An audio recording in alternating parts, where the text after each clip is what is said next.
that it's our, no thank you sir, that is, and that is our first argument, it's our moral obligation to act. When we know that the bloodshed will continue, and we know that because there is no evidence that somehow out of the blue this would start, because we see Assad continuing with, and he doesn't care at all. No, he doesn't care at all about the dialogues that we're trying to carry on, and about the changes in the world, about the polarization as the countries, as the important countries of the world, and also Syria's former allies. No, thank you, sir. Syria's former allies are turning their back on Syria.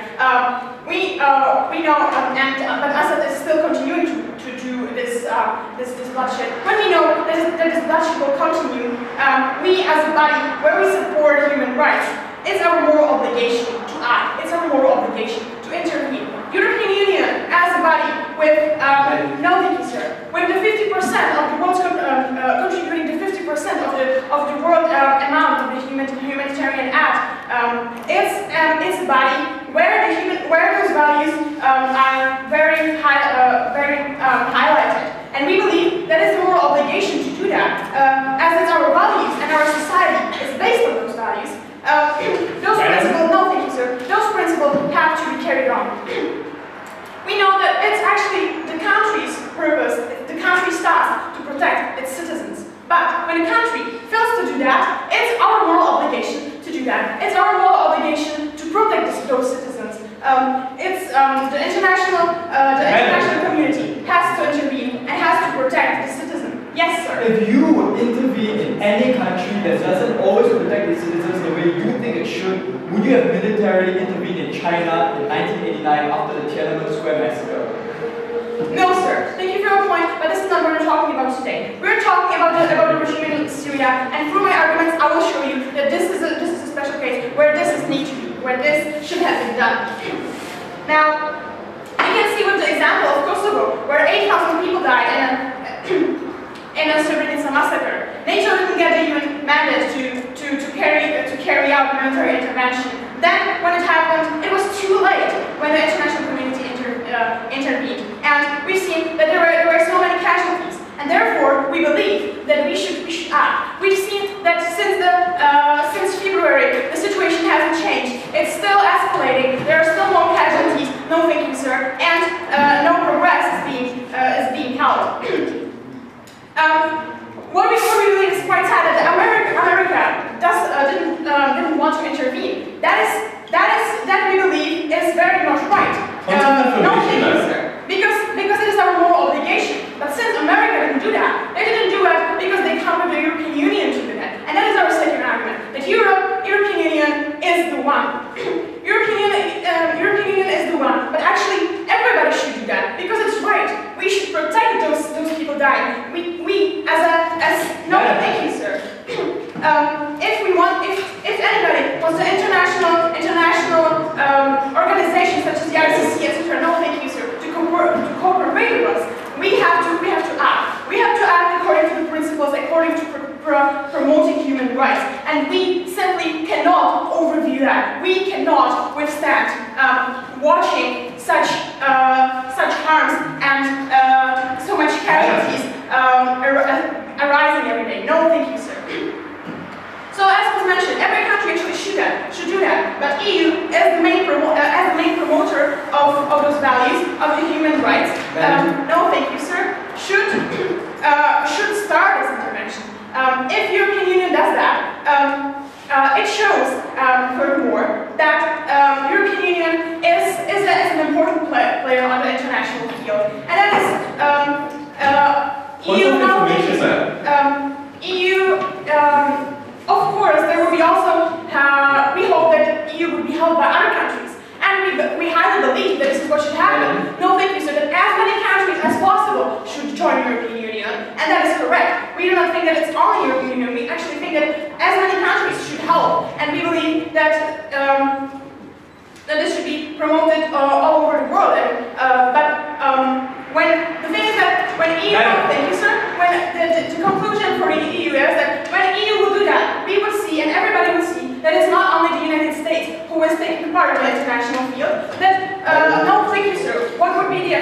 be that the distribution of power all over the world would be much better, and it would mean higher security for the whole world, because today we see only the United States as the promoter of those values, as the promoter of the military intervention. And for EU, it would mean better position on the international field, and would show how that the EU is a strong body.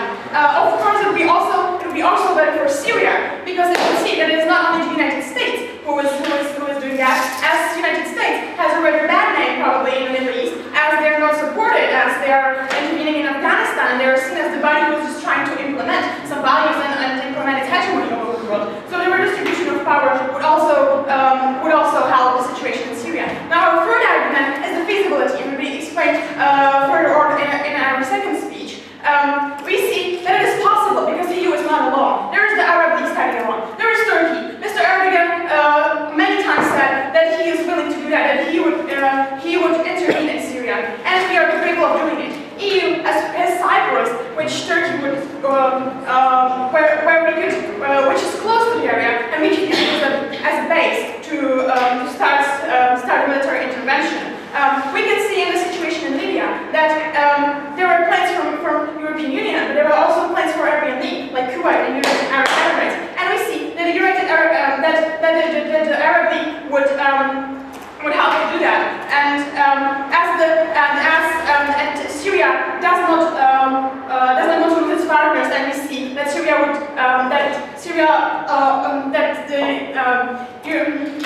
I'm sorry. Thank you for your attention. Thank you for your speech. And I will probably link to your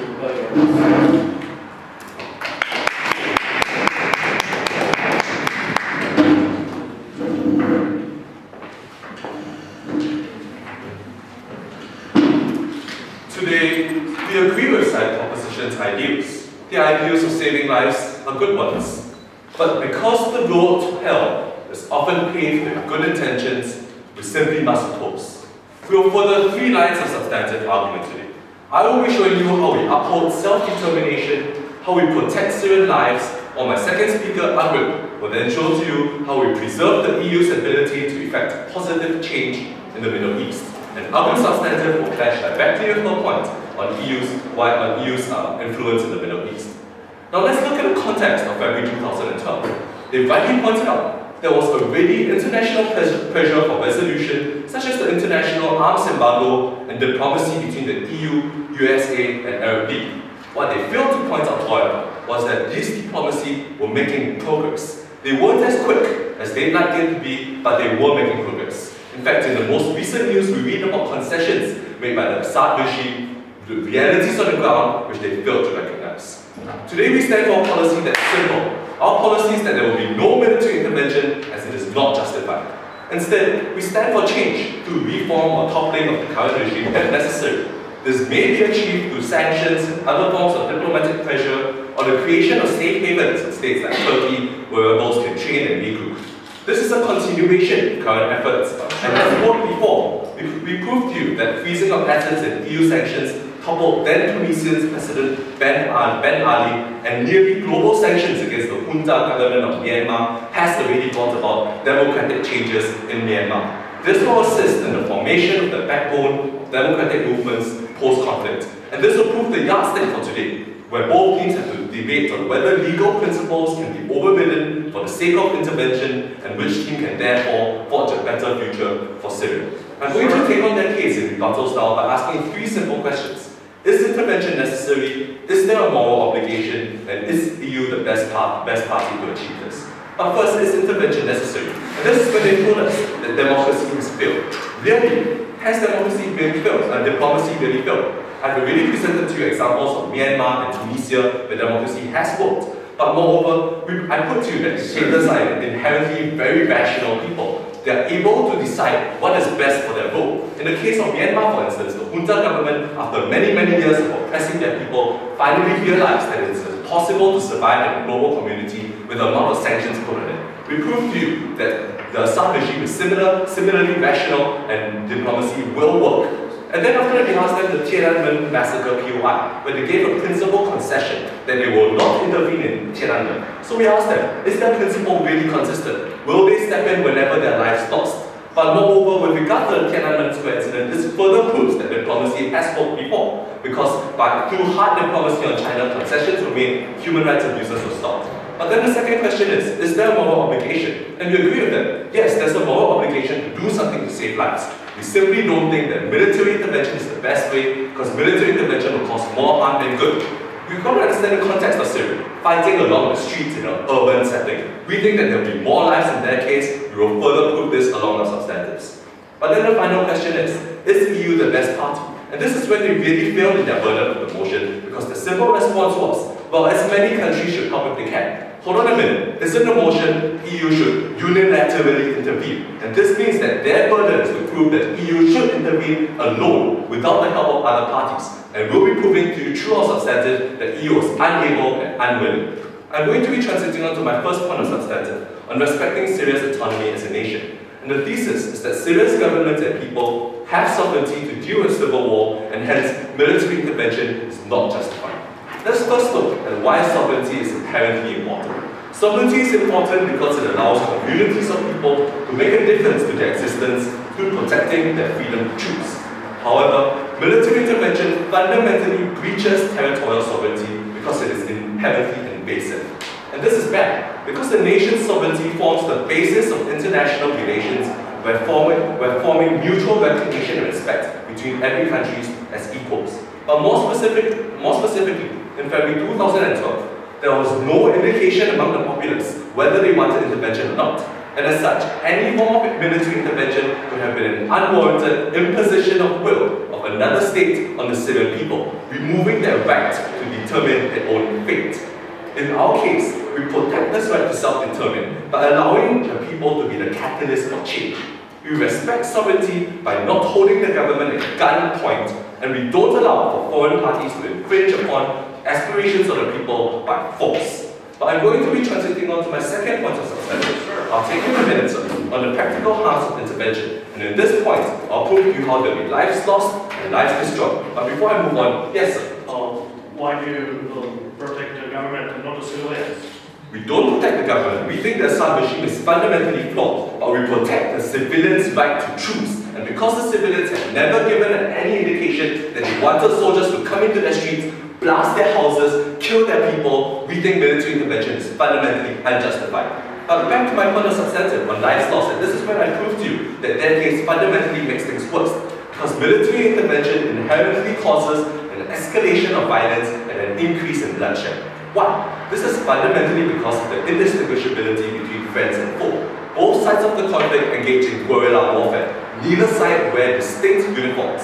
And this is further compounded by the fact that EU troops lack the knowledge on the ground to be able to be clearly distinguished between friendly forces, friendly structures, enemy structures. This indistinguishability will mean that inherently there will be many parties injured who are innocent. Therefore, the unstable tactical situation makes military intervention dangerous to human lives. But the second tier is that lives will be destroyed. And this is important because the EU faces political and financial crisis during the period of February 2012, preventing it from intervening effectively and ensuring a stable transition, which requires a long-term transition. Let's look at the context of February 2012. Well, thank you, madam.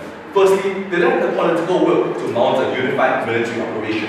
They had just emerged from the Eurozone crisis, which displayed the very worst of diplomacy within the EU nations. They didn't, as previously put forward, have a stable movement. There was much conflict, political conflict within each Eurozone member. This fundamentally undermined their ability to have a unified military force. But secondly, EU nations were crippled by domestic financial situations and were therefore unable to afford a long-term rebuilding process. Let's look at the Libya intervention, which was mostly aerial by nature. It alone cost $2.8 billion. A full-scale intervention, which is what they have to stand for, plus rebuilding, will cost much, much more. This is bad because a poorly conducted intervention will harm the future of Syrians, just as how we've seen similar cases in Somalia and Vietnam, where USA failed to commit to the rebuilding process, leading to violence and repression. In our case, economic and political sanctions allow for organic change, lends legitimacy to the opposition party by gaining control to round up movements, guaranteeing success in Syria rather than artificially imposing change. Therefore, military intervention in the EU in 2012 was not justified, as it led to an increase of suffering of the Syrian people in contrast to the viable alternatives. So what have we shown you today? We've shown you that fundamentally they failed to fulfill their burden of the unilateral EU intervention. We further showed you that it will cause more harm than good and will principally benefit the Syrian people because we protect their right to self-determine. For those reasons, we are called to oppose.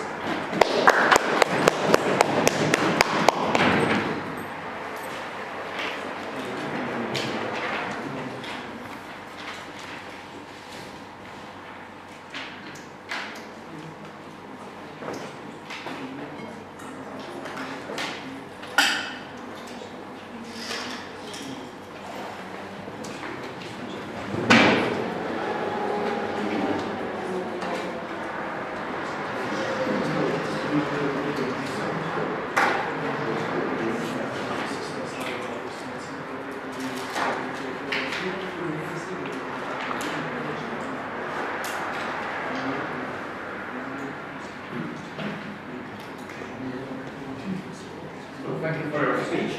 Now I will call you the second speaker of the Drop team. Yeah.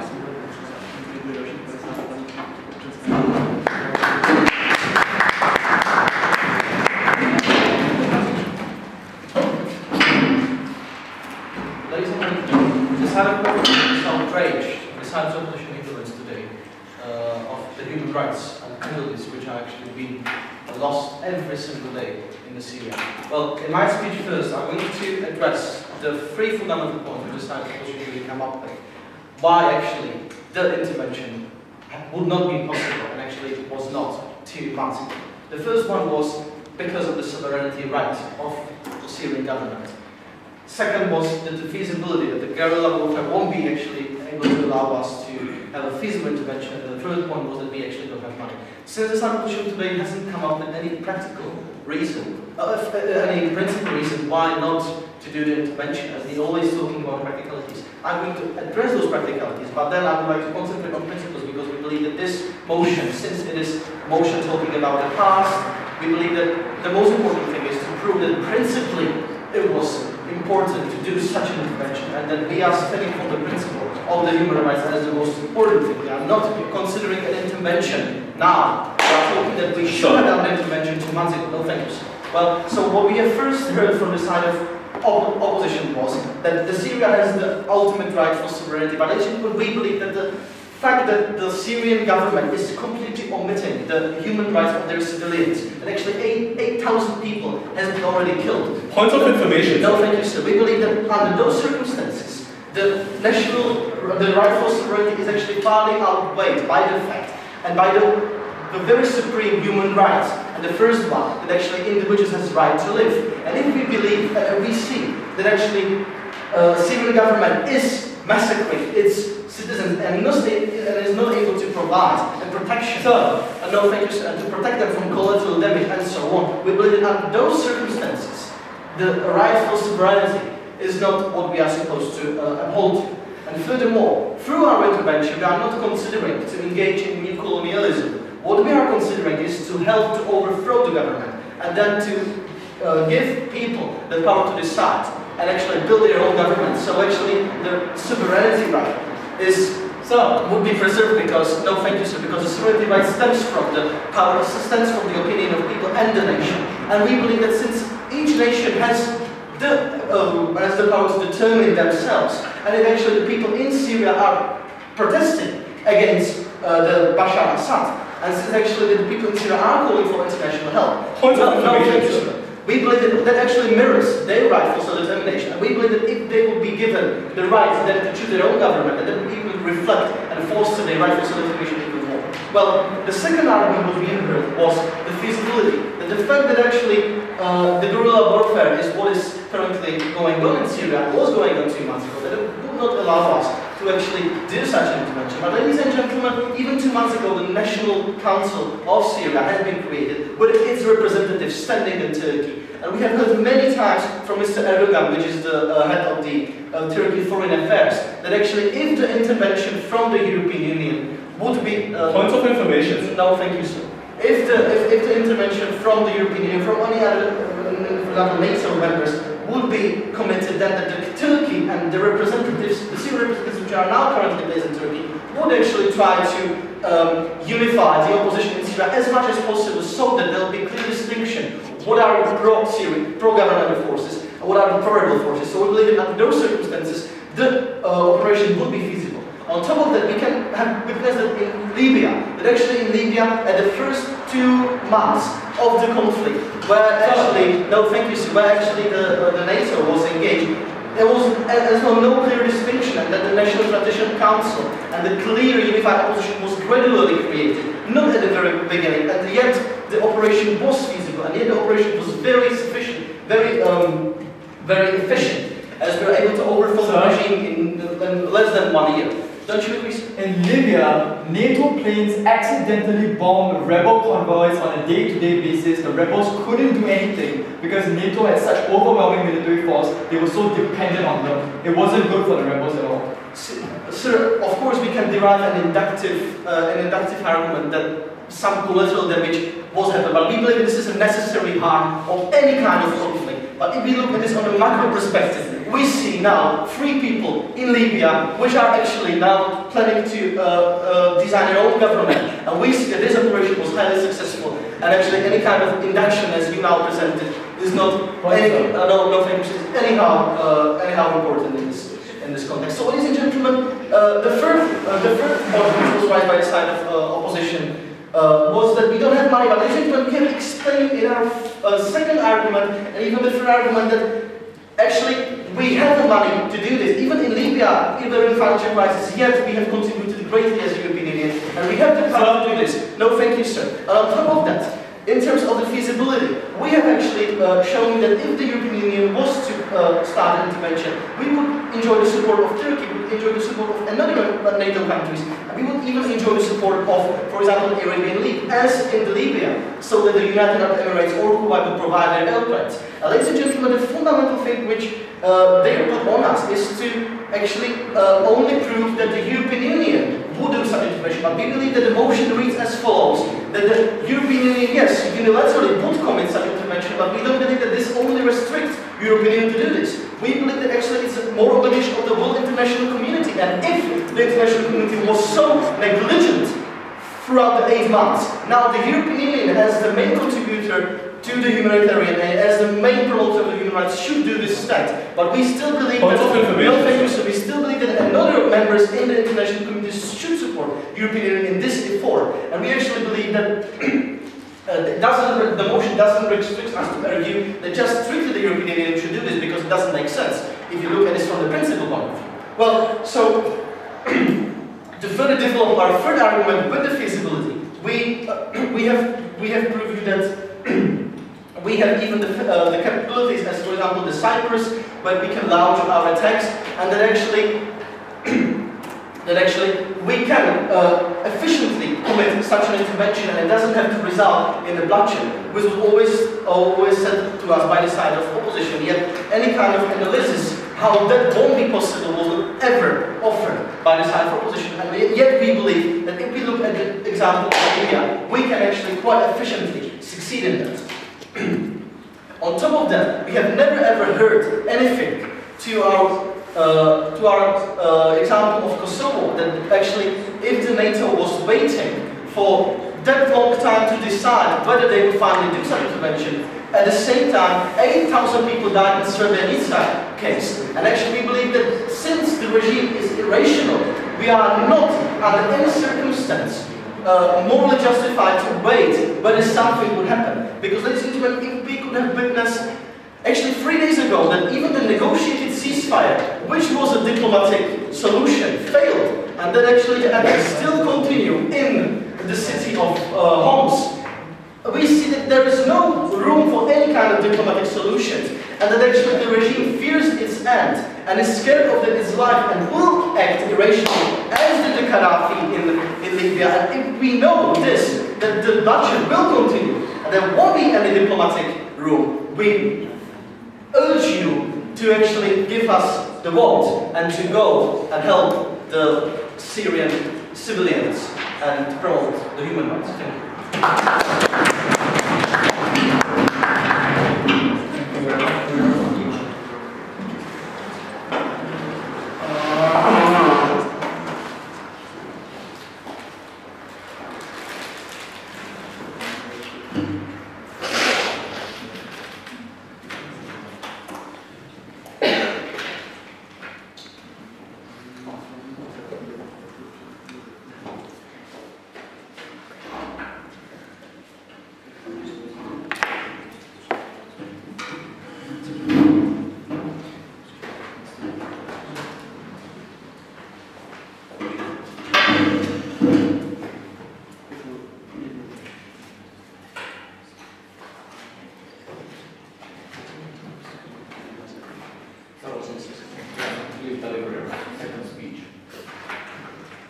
We understand and we recognize the high political principles that they come about with, but we also see that the road to hell is always paved with good intentions. And we look at this case on two questions. Firstly, is military intervention ever justified? And secondly, is EU really the body that can do this on our own? So let's dive into it directly, shall we? Now let's look at military intervention. Is it ever justified? So let's look at the principles that they were fighting for. And we tell you that no, military intervention will always escalate violence. This is what we've seen happening in Libya. This is what we saw happening in the Arab Spring. This is why they had to pull back the military and not add on to it. But they've told us that no, we're trying to save lives here. But hello, wait a minute. Once you introduce military into a region which is already quite violent, you will only kill more people. How can you try to save more people and kill people in the process and then call it unnecessary sacrifice? This is completely ridiculous on their side, and we can't understand how they can even stand for this. This high collateral damage is something we can never, ever, ever stand for on our side. This sacrifice is something we will never, ever champion on our side. But then they came up and told us that the government has sovereignty, and hence this government has lost its sovereignty, and hence we should go in. But we tell you that sovereignty is not about the government, it's about the people who live in there. It's not our duty as an international community to go in and intervene in civil affairs, and rather we should allow opposition movements to grow. Since there is no opposition movement and no organic change happening, there will not be any legitimacy. And this action of intervention seen on their side will be an imposition of will, something I will keep clashing with in my substantive as well. And this imposition will be seen as having seeing Syria as a Western puppet. And this direct intervention is more intrusive than sanctions or diplomatic pressure, something they say are exhausted, but I'll show you how that this has not been exhausted in its entirety. Then we talk about the feasibility of this action of military intervention in and of itself. And you see that the Arab League has already said that they want a peaceful transition. They do not want military intervention. The UN has said they do not want military intervention. And this is completely unlike what happened in Libya, where the UN passed a resolution 1973 saying any and all means necessary to deal with the realities on the ground. This is not the case in Syria. This is not what's going on. And thus we see that the ceasefire that Kofi Annan came about with is still holding ground in this time. We see that our side is championing the right cause, and we can see that a proper solution can be obtained without military intervention. No thank you, sir. Let's look at the second question. Is EU really the one? And we firstly see that they've completely misread the motion and dropped the burden of dealing with the idea of EU intervening unilaterally. Unless they can show us that EU can intervene unilaterally, we will not accept whatever they've told us on how the other countries can do it. But let's take everything that they've told us to be correct. Let's look at the ability of the US and the EU to go in. First, let's look at basic economics.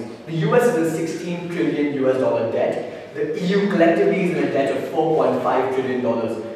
How can we even finance such a full-blown war, something that it will escalate into? Because, truth be told, it won't just be a no-fly zone, it just won't be funding of a few rebels, it will escalate into a full-blown war. This is how it will result in the end. And we see that there is no economic motive to do it in the first place. This is why NATO said no, this is why NATO refused to intervene, this is why the EU is still championing the idea of sanctions, and 36 of EU sanctions are still working in today's day, something that they have failed to recognize on their side. They've told us that no, this will be important because we get to promote human rights. I've already told you that the imposition as a strong player will create a Western puppet in the Middle East. And this will not be a good plan. Secondly, we see that by doing this, they'll go in with bad plans and no exit strategy. What they talked about as a power vacuum is exactly what's going to happen on their side. This is why after the Libyan rebels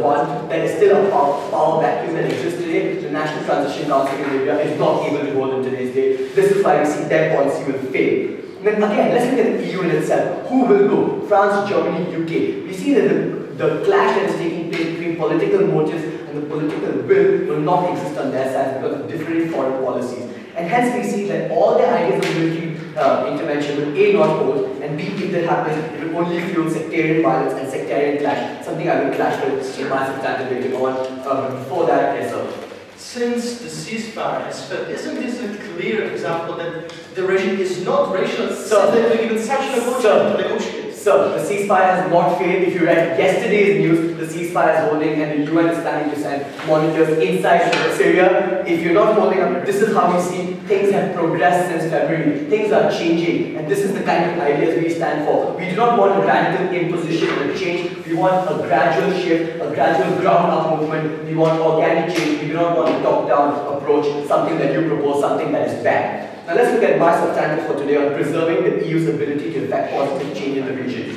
Now the thesis of this argument is that military intervention is unjustified because it greatly reduces the chances of success of future diplomatic initiatives in the region. Now we see that we create an ineffective EU and Syria due to intervention on two levels. Firstly, of an inconsistent Middle Eastern policy of the EU, and secondly, due to social opposition to military intervention. Let's look at the first tier, maintaining a constant EU Middle East policy. Now, EU has been successful in the Middle East due to its diplomatic relations. Why? Because the EU is neutral in nature. The EU wants to establish ties and thus has a foreign policy that caters to them. EU has been successful because of its policy of engagement. EU has treated Arab nations as equal partners, and this is how they've been able to champion these causes effectively. Let's look at the ideas. EU has been a chief mediator for all kinds of conflict that takes place in the Arab League, and thus is also a large foreign trading partner for Arab League nations, including Syria. This change starts from diplomatic engagement to military intervention to create a negative perception of the EU, negative public opinion, and undo years of engagement that has been taking place so far. This painstaking effort to build a positive relation will be blown to dust on their side, which is why we push for this policy. EU will be seen as overbearing on their side, imperialistic, and there will be a sense of betrayal. This is reminiscent of the colonial past, especially with tensions regarding Iran's nuclear policy already existing. Ultimately, intervention will be the last vestige of influence that is removed EU, and the idea of neutrality will be lost forever. Chances of long-term peace will be blown to dust. That's why we cannot stand for such a policy. Let's look at the second idea of social opposition to military intervention. Minorities support Assad because Assad protects their rights. Intervention in favor of the majority is seen as complicit in the repression of minorities and ignorant of the nuances that have completely failed to deal with in this debate. The sentiment will spread to minorities in this region. The public opinion of these minorities groups will change against the West and radicalize them. Please no thank you, say after time. We've seen that this has already exposed the rhetoric that vilifies the West as being imperialistic and a great Satan, something that we've seen for Israel, which is yet to return the Golan Heights land masses to Syria. And this we say will radicalize groups who will exploit this EU intervention and entrench perceptions that they are the bad villains who are there to harm them in society. And this idea of diplomatic negotiation after that will be outmoded and seen as really something that's gone past their time. Now we see that the ability to negotiate peacefully will be lost forever. Why is this bad? Because Syria and other Middle Eastern states won't engage with them, EU invasion destroys their credibility, leaders will be unable to deal with them properly, and any ideas of roadmaps to peace, such as in Palestine, will never be seen on their side. Moreover, we see that intervention will obviously push for such bad rhetoric, and thus we won't stand for it. Our policy is a graduated and firm measure, and thus we will push for it. Therefore, we see that military intervention is unjustified because it greatly reduces chances for success in the future. Thus, stand with opposition.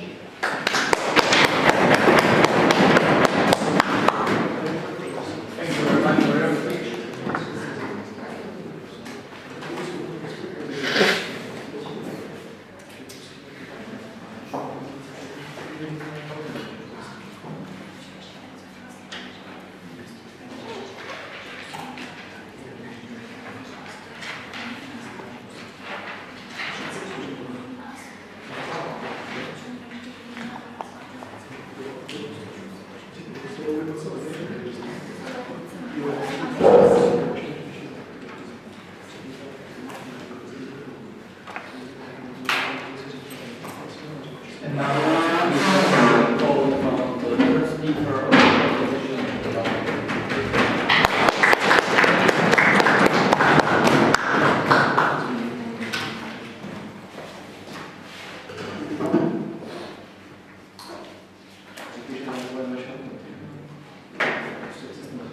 Ladies and gentlemen, we've not only read yesterday's news, but we've read today's news.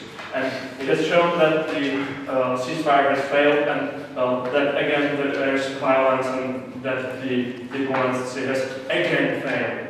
And we really don't see any way why, after 10 months of trying to do it the diplomatic way, it should somehow change and the diplomacy will start to work. Because, as we've heard, it's not true that road to hell is always paved by good intentions.